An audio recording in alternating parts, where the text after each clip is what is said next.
మంధని దగ్గర సుందిళ్ళని ఒక క్షేత్రం ఉంది. ఆ సుందిళ్ళ క్షేత్రం కూడా అంతే.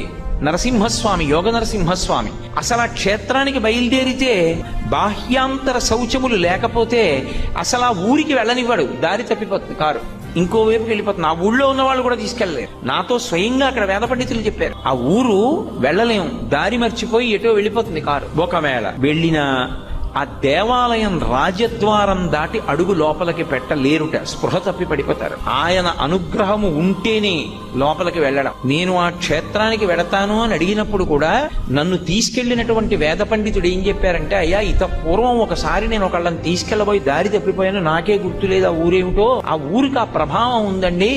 మిమ్మల్ని నరసింహస్వామి అనుగ్రహమించి దర్శనమివ్వాలనుకుంటే గుళ్ళోకి రాణిస్తాడు, లేకపోతే రానివ్వడు. అర్చకుల్ని కూడా రానివ్వడు. అది విచిత్రం. అర్చకులు కూడా పడిపోతారు అక్కడ. శౌచం లేదనుకోండి లోపలికి రానివ్వడు. అనుగ్రహించాడు అనుకోండి అప్పుడు వాళ్ళు కూడా లోపలికి ఎడతారు. అంత శక్తివంతం క్షేత్రం.